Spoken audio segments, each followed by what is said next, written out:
Hey YouTubers, thanks for joining me today. Welcome to my demo. Today I've decided to do a backlit snow scene from some fallen trees that I came across one winter morning when I was living in Minnesota. I'm working in watercolor today with some gouache and pastel pencil over the top towards the end. A little bit of a white pen just to add a little bit of sparkle. But my painting today is a 5x7. It's on 140-pound watercolor paper. And so I start with a warm wash of yellow ochre, most everywhere, and start to work in some magenta and some browns and ultramarine blue. I work in the background first, try not to put too much detail into anything, especially in the background. You don't want your eye to be drawn back there. So I just work in wet into wet at this stage and allow colors to bleed into each other. Try not to get too much paint over where the white of the snow is going to be, but I'm not really worried about that. I've got my gouache later on and some pastel pencils. So knowing kind of where I want the paint to be and where I don't want it to be, I just continue to work into the scene. I'm working the background here where there's a little copse of trees back there and then some a creek that's running in the back there. But like I said, I'm not looking to add a whole lot of detail back there, so I'm just working warms and cools together.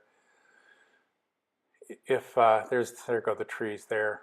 But if I work in just cools, it's going to look pretty one-dimensional. So you need to make sure that you allow the medium to work with you, and you work these back and forth. So if you add in some cools, you need to try to add in some warms along the way into it, because your eye will miss it if it's not there. So now I'm starting to work some of the darks in the underside of these branches. Kind of a dark neutral gray, a little bit of a warm gray, and filling in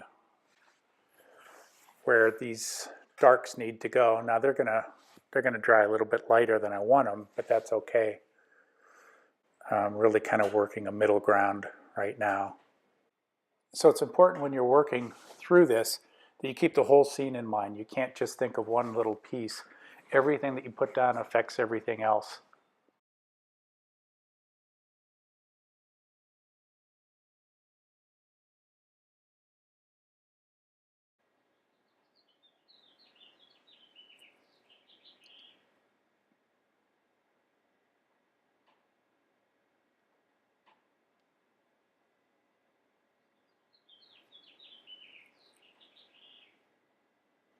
So now I start working some more of the blues in.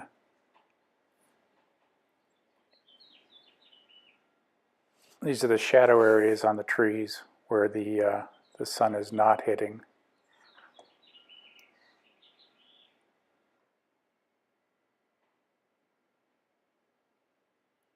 This is a pretty backlit scene. There's going to be a lot of blues and reflected light going on in here. That's one of the things that I really like about painting snow, is that reflected light, because you've got light bouncing all over the place. You know, it's not just coming in from the top. It's bouncing up from the ground onto the snow. And if you get it right, it looks pretty good.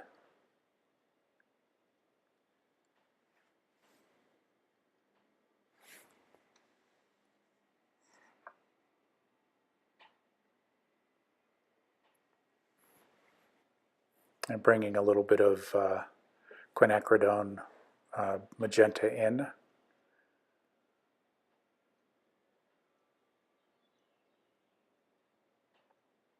Adding a little spatter.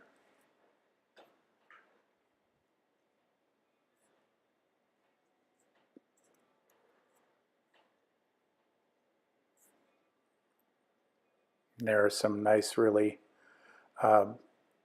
warm reflections that are going on in that tree branch.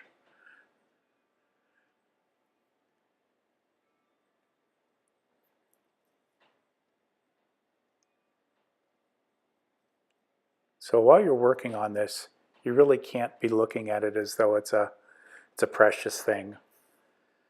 It's messy, especially when you're working in watercolor. It's pretty messy, and it's okay. If this were a strict watercolor, I would be treating it very differently, but this is really a mixed media piece.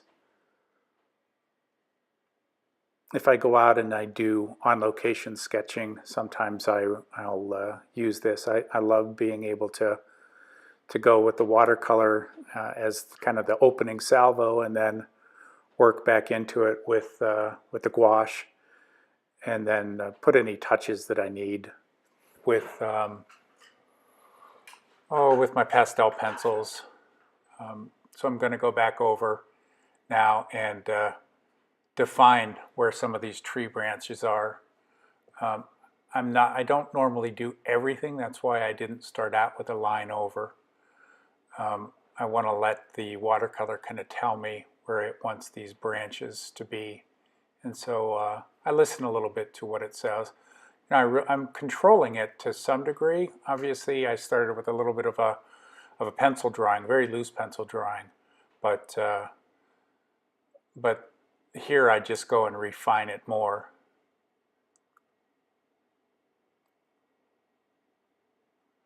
I think you'll end up being much happier with your piece if you're working like this, if you allow your watercolors to help you have those happy accidents. Because, you know, if you strong arm everything, you're going to end up with a lot of things that don't work. So when I'm working on stuff like this, I know where I want to go, and I put it down like that. But at the same time, I listen to what the watercolors tell me to do.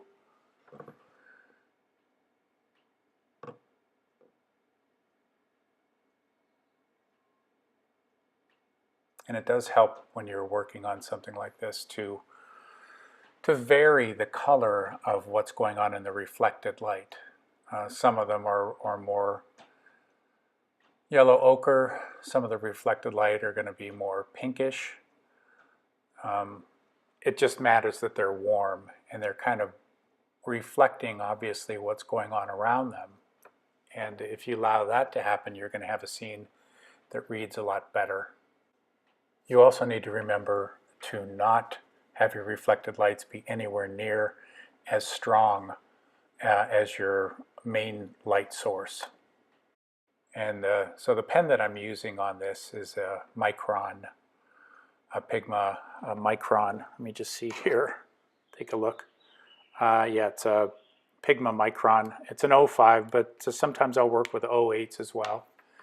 Now I'm starting to go back in with some white gouache to hit the highlights of where the tops of the snow are being lit up by the sun.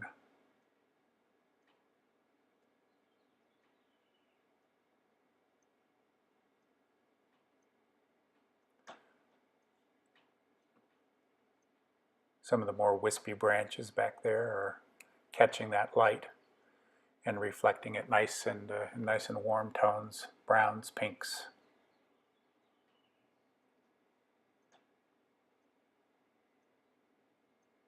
There we're starting to work in some of that reflected light. Everything's pretty, it's pretty loose at this point. Now I'm just starting to tighten it up a little bit.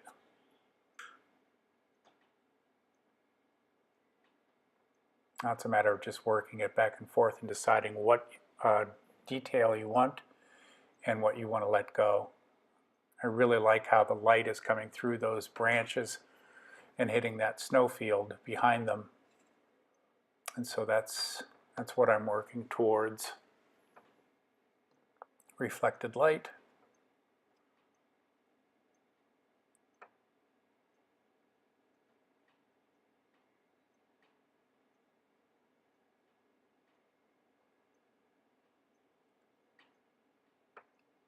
Now we're going to start adding a little bit of sparkle. Still working in with the gouache. Yeah, I'll either use the gouache full strength white, or I'll mix some of the watercolor in with it.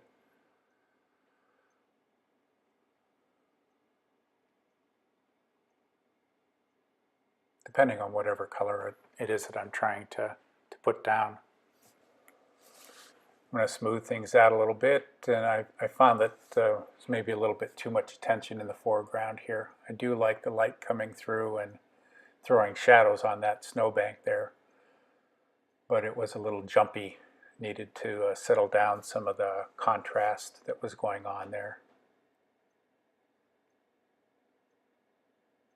That's one of the things I really like about gouache is it's basically opaque watercolor, but you can move it around. So here's the charcoal pencils or pastel pencils.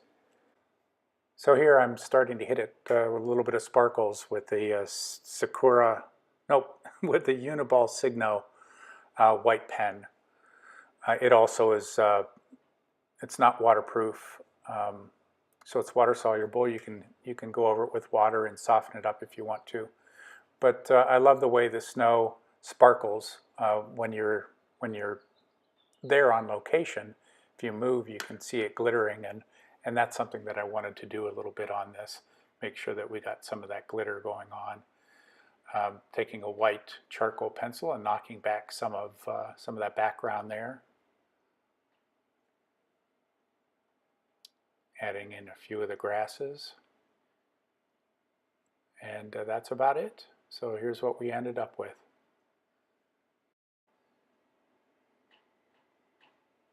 So thanks for watching. See you the next time.